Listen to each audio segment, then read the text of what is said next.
साथियों, हमारे बीच में मुंबई से एक ऐसे होनहार युवा है जो जस्ट 18 साल कंप्लीट किए हैं, और हम देखते हैं कि हम सबको देश बदलने के लिए ऐसे होनहार युवाओं की बहुत जरूरत है।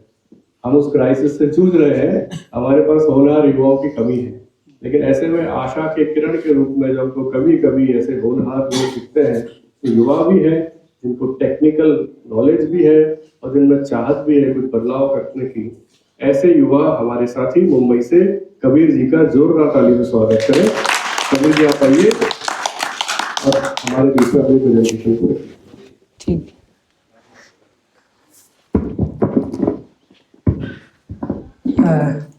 ठीक है, धन्यवाद गणेश जी।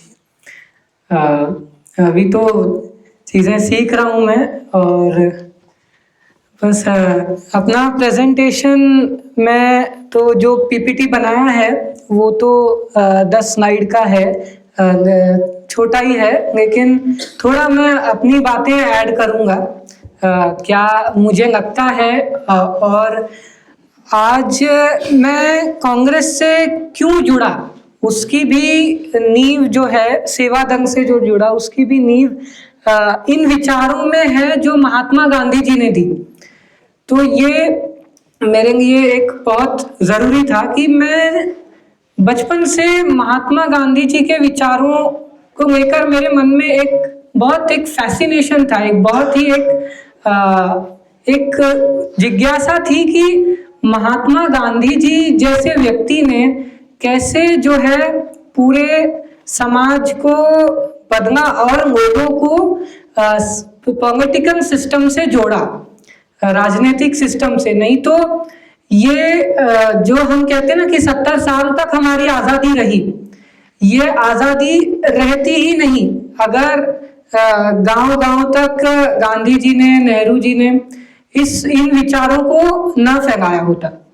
और एक जो आज़ादी का आंदोलन जब मैं पढ़ता था स्कूल में या जहाँ भी, तो मैं जो देखता था सफ़ेद टोपी वाले लोग, सफ़ेद कपड़े वाले लोग, और उन्होंने जो क्रांति लाई कि बस अहिंसा से बस लड़ जाना है, तो वो एक मन में आता था कि उस समय पर मैं होता तो मैं भी वही होता। तो उसी चीज़ से जुड़ने ना मैं सोचा कि मैं सेवा दल में, कांग्रेस में वो एक चीज़ दिखती है।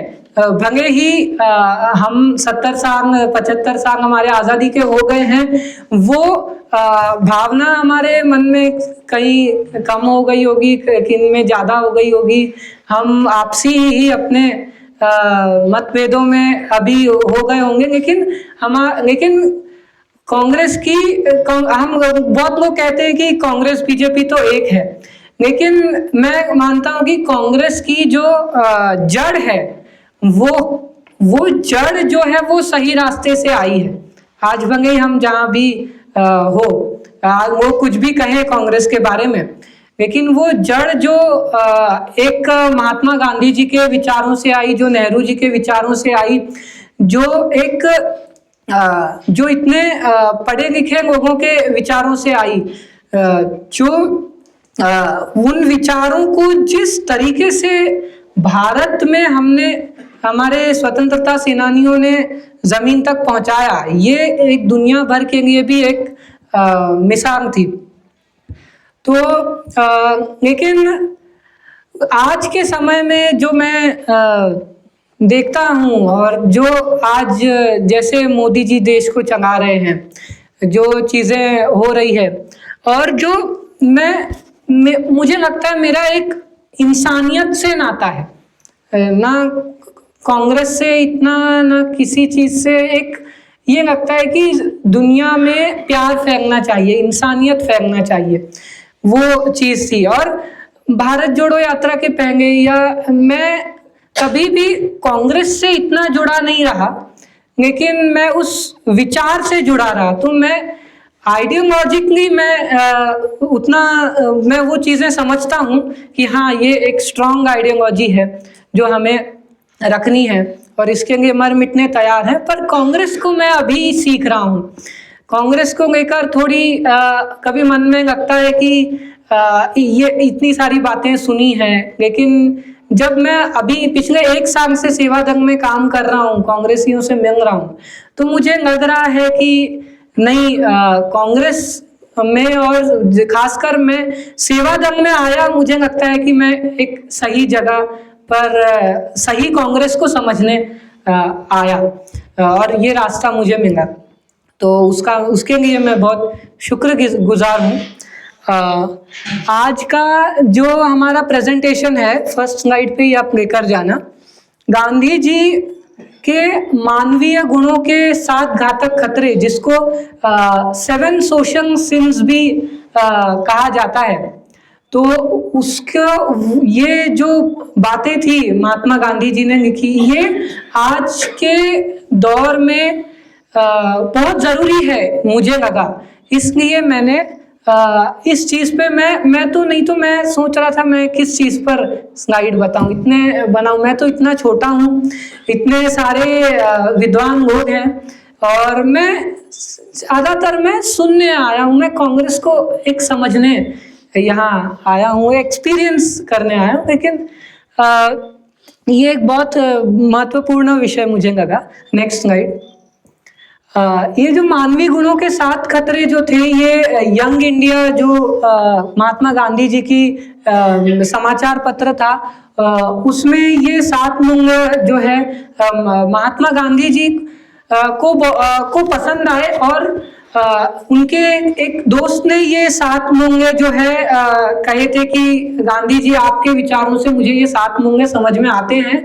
तो गांधी जी के उस शिष्य से आई हुई बातें गांधी जी को अच्छी लगी कि ये 7 मूल्य तो सही में दुनिया के लिए और विश्व शांति के लिए बहुत ज़रूरी है।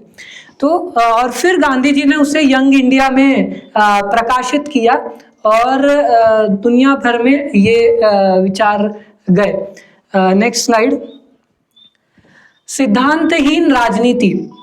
आज जो हम देखते हैं राजनीति जो हो रही है, जो मोदी जी कर रहे हैं, वो तो मैं कहता हूँ सीधा पूरी तरह से सिद्धांतहीन राजनीति। ये संस्कार मतलब ये मुझे तो लगता है पता नहीं आरएसएस के भी नहीं है, या ये संस्कार जो है ये मतलब आरएसएस के तो संस्कार वो कुछ और ही है, वो इंसानियत के संस्कार नहीं है। यही बात लोगों को समझ में नहीं आ रही है और वो उन चीज़ों में लगे हुए हैं। और ये लोग ये भी कहते हैं कि नेहरू जी और मोदी जी में देखिए कितना फर्क था। जो राइट विंग पॉलिटिशियंस होते हैं, जो मोदी जी के सपोर्टर भक्त कहते हैं, तो मोदी जी जो राजनीति कर रहे हैं वो सिद्धांतहीन राजनीति है, और जो नेहरू जी कर रहे हैं वो जो कर रहे थे वो सिद्धांतवादी राजनीति थी। वो एक सबको साथ में लेकर चलने वाली मानवीय राजनीति थी। उसके बारे में एक स्टोरी मैंने सुना जब मैं ये प्रेजेंटेशन बना रहा था कि 1951-52 में जब पहला चुनाव हुआ इस देश का, और उसमें बहुत सारे कैंडिडेट्स कांग्रेस के थे जो लोकसभा में संसद में आने वाले थे, और नेहरू जी जो है उन कैंडिडेट्स का प्रचार करने के लिए पूरे देश भर में यात्रा निकाले। उसमें मध्य प्रदेश के किसी एक जिले में एक कैंडिडेट था जो नेहरू जी को रीवा में नेहरू जी को पता चला कि इसका जो है वो ये तो करप्शन में लिप्त है, और जो है इनका, और ये चीज एक सिद्ध हो गई है कि वो करप्शन उन्होंने किया। तो नेहरू जी ने ये नहीं किया, ये नहीं कहा कि ये हम नेता इतना बड़ा है, वो है, ये है। आज तो इतने सारे करप्ट लोगों को मोदी जी बस टिकट दे देते हैं, कोई वो नहीं। तो ये, और नेहरू जी ने क्या कहा कि ये स्टेज पर वो खड़े हुए और उन्होंने कहा कि कि उन्हें पता चला है कि ये व्यक्ति जो है वो बहुत खराब भ्रष्टाचार में लिप्त था, तो कोई भी इसे मत नहीं देना, कोई भी इसे वोट नहीं देना। ये और वो व्यक्ति हारा। तो इस तरीके का इतना जो वैल्यूज था वो नेहरू जी में था, और वो गांधीवादी वैल्यूज को नेहरू जी लेकर चलते थे। तो वो सही में आज कोई राजनेता इतनी हिम्मत कर सकता है क्या, नहीं पता नहीं। आज मैं सही कहूँ तो अपने कांग्रेस में भी बहुत बार ऐसे हो गया है कि करप्ट लोगों को टिकट मिल जाता है, लेकिन हम जो है कि वो जीत जाए, बस चुनाव जीतना है। वो भले कोई समझदार व्यक्ति को टिकट मिले या पैसे वाले को मिले, तो बस पैसे वाले को टिकट दो, चुनाव जिता दो। लेकिन मेरा ये मानना है कि नैतिक व्यक्ति को टिकट दे, जो जिसकी पकड़ भी अच्छी है, भले ही वो ये चुनाव नहीं जीते पर अगला चुनाव जीते, पर उस पर जो जनता का भरोसा रहेगा वो बहुत ज्यादा रहेगा, और वो व्यक्ति सही दिशा में देश को लेकर जाएगा। तो देश को सही दिशा में लेकर जाने वाले लोग चाहिए, सिर्फ जीतने वाले लोग नहीं चाहिए। तो ये इसमें जो है मुख्य मुद्दा था। और दूसरा जो मुद्दा है परिश्रमहीन संपत्ति। आज जो हम देख रहे हैं अडानी अंबानी, इन्हें इतनी सारी संपत्ति मिल रही है, सरकार की सांठगांठ हो रही है कि बस इन्हें देते जाइए, और मतलब बस ये तो एक तरीके का करप्शन ही है कि आप सब जनता की संपत्ति दे रहे हैं, आप टेंडर सारे उनको ही दे रहे हैं। मुंबई में धारावी का प्रोजेक्ट भी उसी को दे रहे हैं, या एयरपोर्ट ट्रेन सब बेच के कुछ ही लोगों को दे रहे हैं, और वो जो संपत्ति वो व्यक्ति बना रहा है वो एकदम अनैतिक और एकदम गलत संपत्ति है।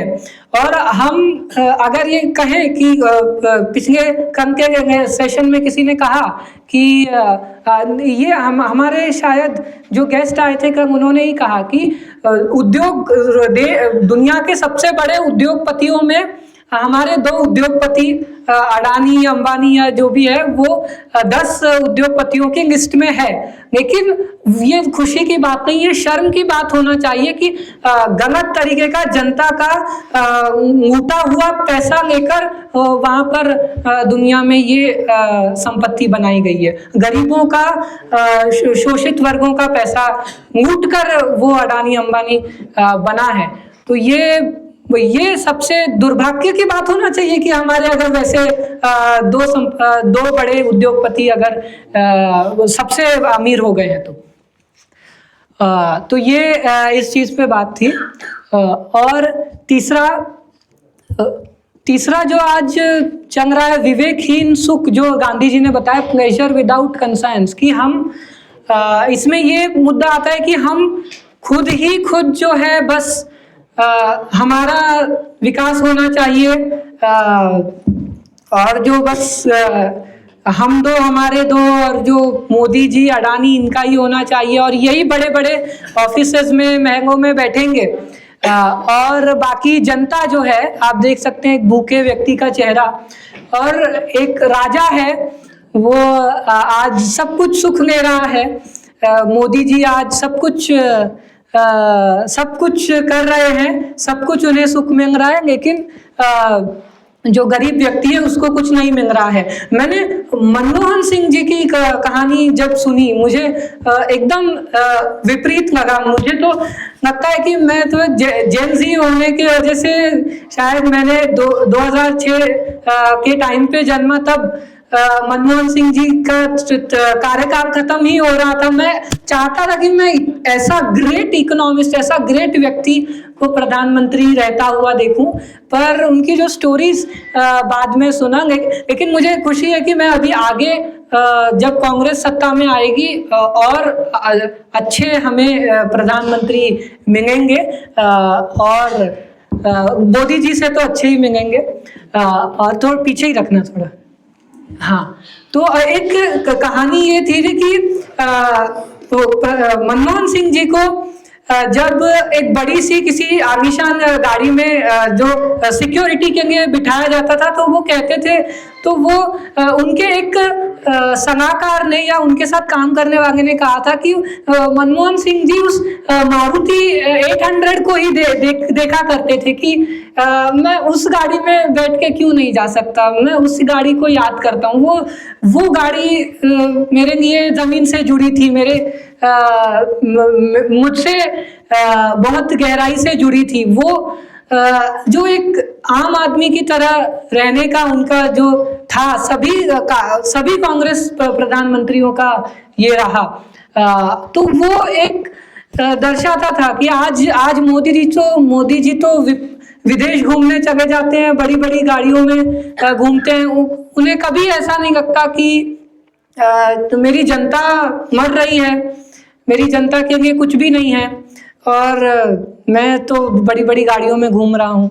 तो ये विवेकहीन सुख नहीं होना चाहिए और हमें जो भी होना चाहिए एथिकली, मोरालिटी के साथ हमें दूसरों का, हमें देश का ध्यान रखना एक प्रधानमंत्री के लिए ज़रूरी है। और हम भी जब आगे बढ़े तो हमारे लिए ज़रूरी है कि जो गरीब है, वंचित वर्ग है, वो 2 वक्त की रोटी खा पा रहा है। यानी नेक्स्ट, चरित्रहीन ज्ञान। हम नॉलेज बहुत ले लेते हैं, हमारे पास ज्ञान आ जाता है, लेकिन हमारे पास संवेदनाएं नहीं आती।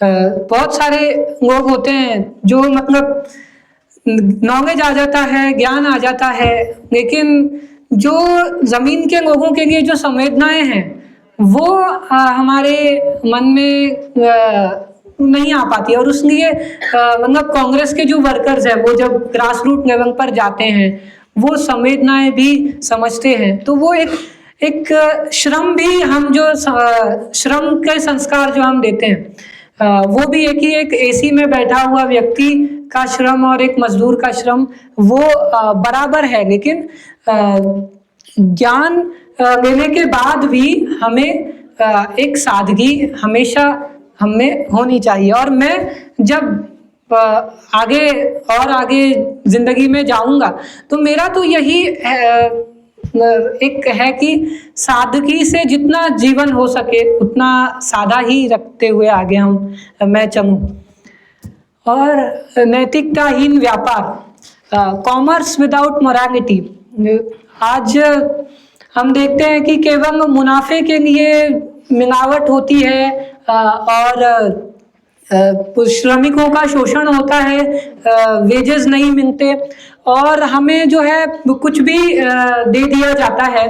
और हम ये भी, अभी एक मूवमेंट भी चल रहा है सोशल मीडिया पे, फूड फार्मर करके एक व्यक्ति है, वो बता रहे हैं कि लेबल पड़ेगा इंडिया।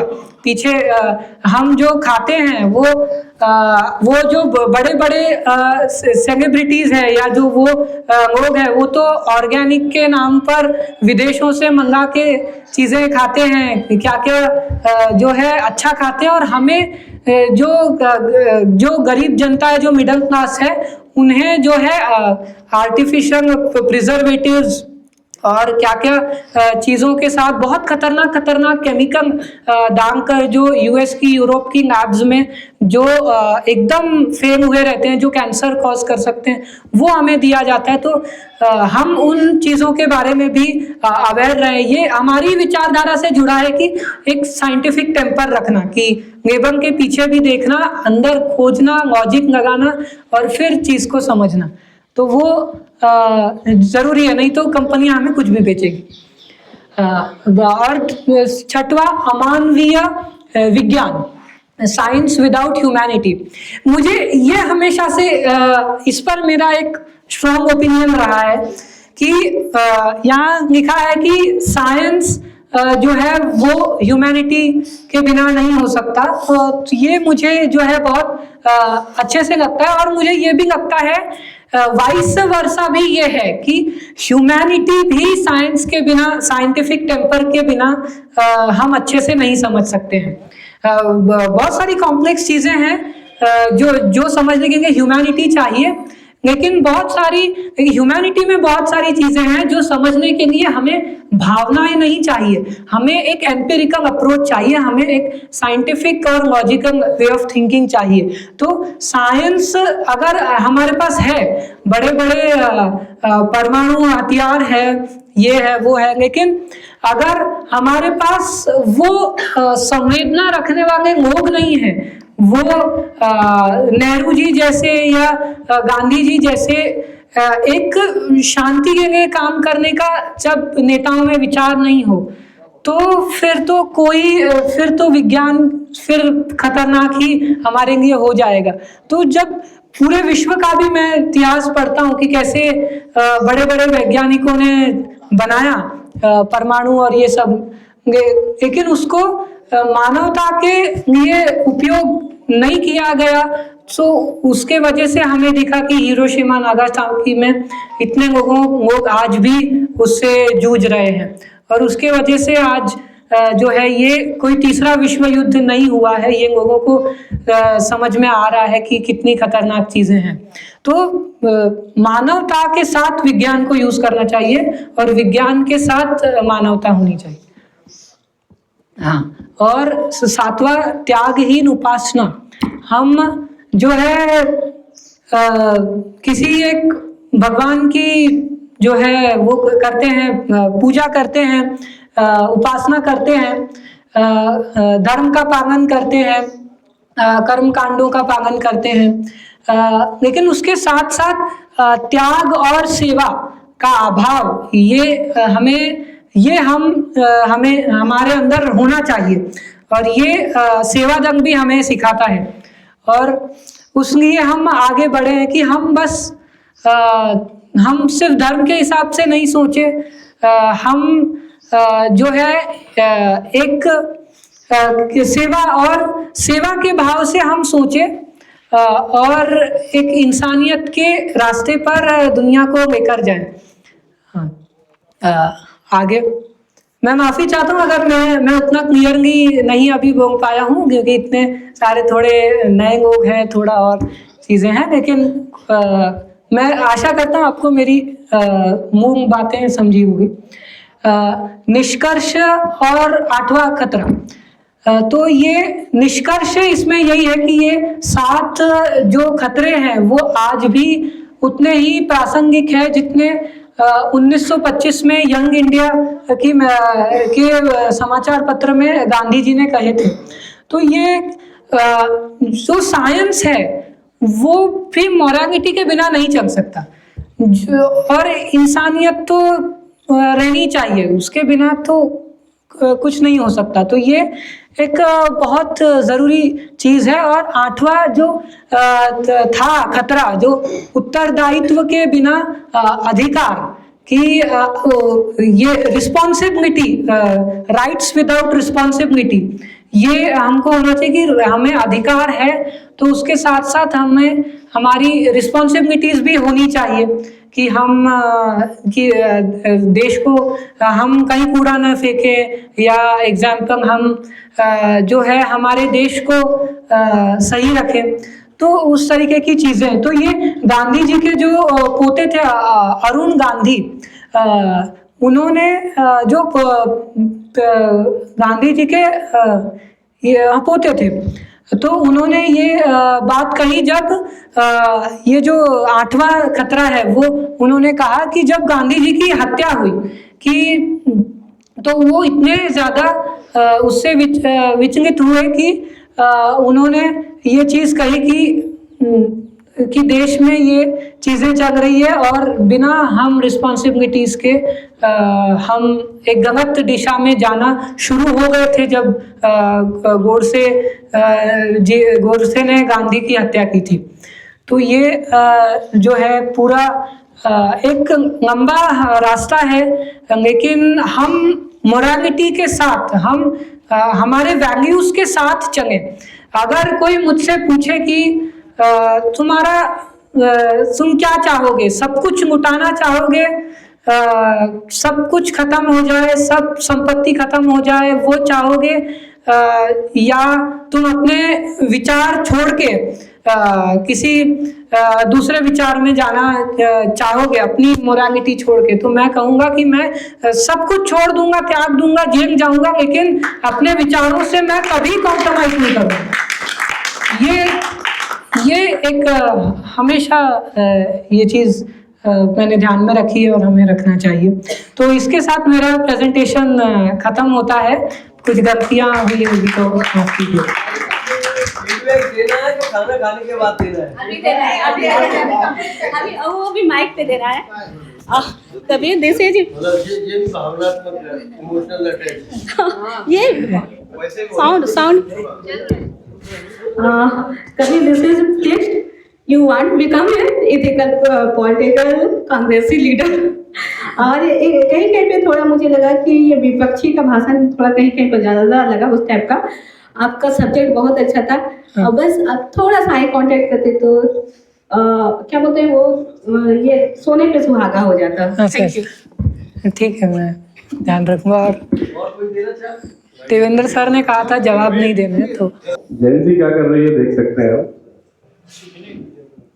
मैं मानता हूं कि काफी भारी भरकम टॉपिक आपने ले लिया था। महात्मा गांधी जी के विचार, उन पर कुछ बोल पाना और एक्सप्लेन कर पाना काफी भारी था। उसको थोड़ा सा कहीं आपने, और दूसरी बात जो एक समृद्ध सोच को दर्शाती है वो ये, जब जिक्र आया रीवा में नेहरू जी ने किसी के कैंडिडेचर के लिए बोला, आपने बोला कि उस पर आरोप लगे भ्रष्टाचार के, और दूसरी लाइन में आपने बोला कि आरोप सिद्ध हो गए उसके बाद।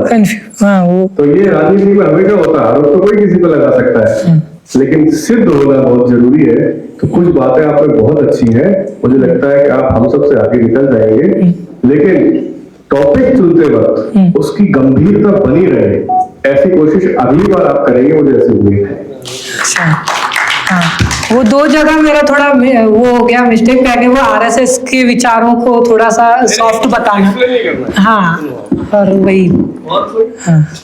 मैं एक चीज सुन रही हूँ कि आज हम गांधी के रास्ते नहीं चल सकते, बहुत मुश्किल है।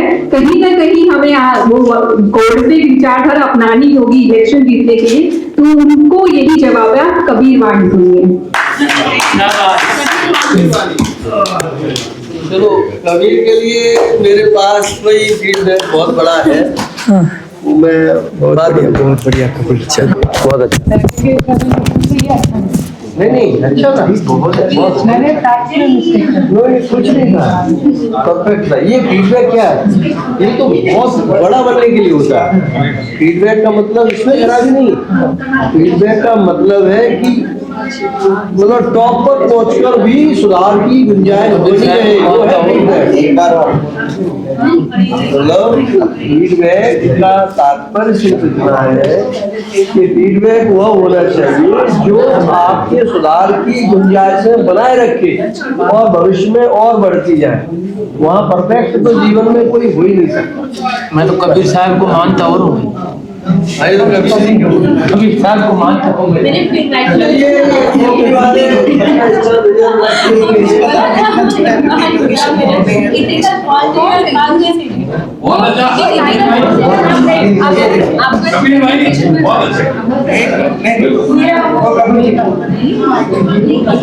आपने भेजा है ना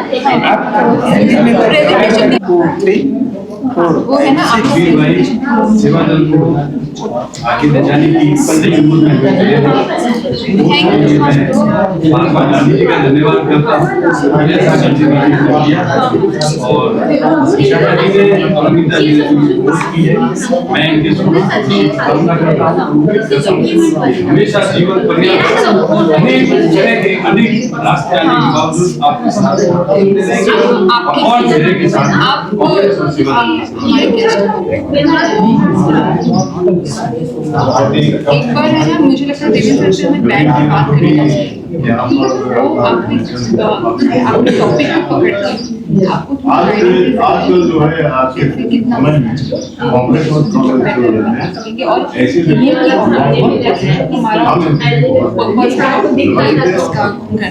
ऐसी उसको पकड़ के ये गाइडेंस और उसने शायद और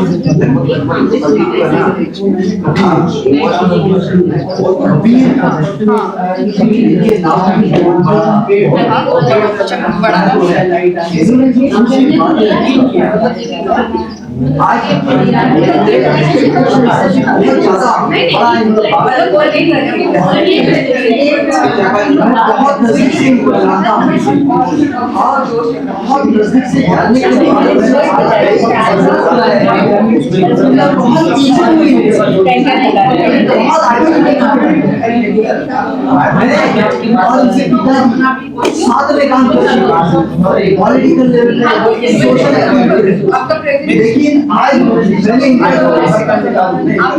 संभाषण से आज मुझे ऐसा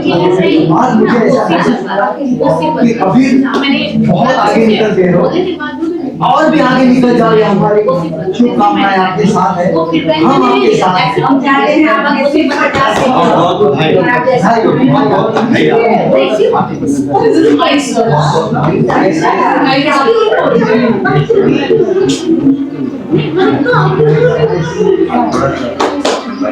नहीं